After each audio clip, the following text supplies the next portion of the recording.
নেপালের নানান মেমোরিজ, দরবার স্কোয়ারের memories, that was a very very nice experience. দরবার স্কোয়ারে শ্যুট করা, দরবার স্কোয়ারে ভূমিকম্পর পর অবভিয়াসলি আমরা পিরিয়ডভাবে শ্যুট করতে পারিনি, কিন্তু the experience by itself was very inspiring.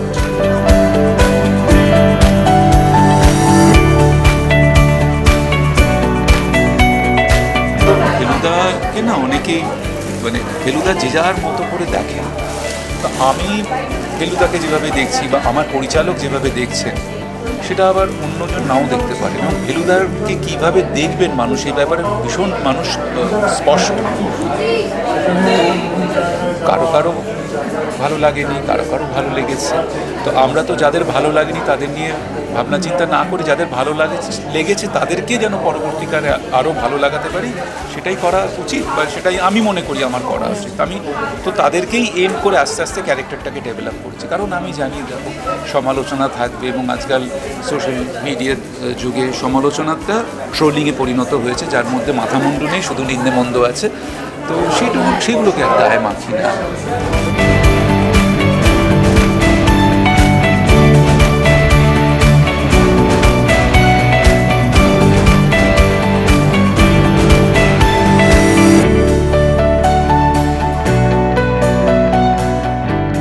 খুবই ভালো, মানে খুব মেমোরেবল আর কি।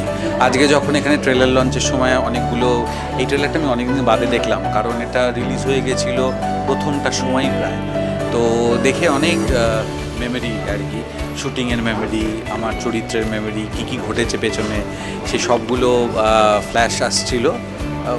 খুবই ভালো মেমোরেবল একটা জার্নি হয়েছে, আমাদের গ্রোথ হয়েছে ক্যারেক্টারগুলোতে, কারণ প্রথম যখন এসেছিলাম তখন করা, আর 4বার করা হয়ে গেছে, 4বার নিউটার 5বার অভিনয় করা হয়ে গেছে, তো দেখতে পাওয়া যাবে। তো সব কিছু মিলে খুবই মজার একটা লার্নিং এক্সপিরিয়েন্স।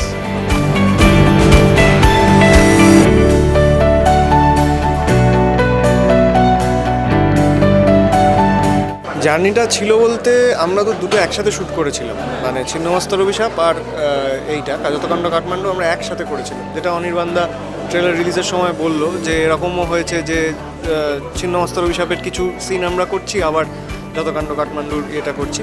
তো ওইটা তো একসাথে একটা জার্নি ছিল, প্রথমে নর্থ বেঙ্গল, তারপরে নেপাল গিয়ে, কাঠমান্ডু গিয়ে সেখানের এক্সপিরিয়েন্স খুবই ভালো ছিল। আমার এই ট্রেলার দেখতে দেখতেও প্রচুর স্মৃতি মনে পড়ে যাচ্ছিলো, যেটা স্বাভাবিক। এবং বেশ আজ থেকে 4-4.5 বছর আগে আমরা শ্যুট করেছি, বানিয়েছি, তখনকার স্মৃতিগুলো আবার নতুন করে ফিরে এলো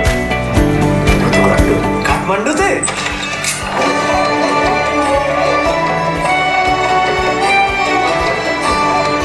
বিনোদনের এরকম সমস্ত আপডেটের জন্য অবশ্যই চোখ রাখুন ট্রাইব টিভি বাংলার পর্দায়।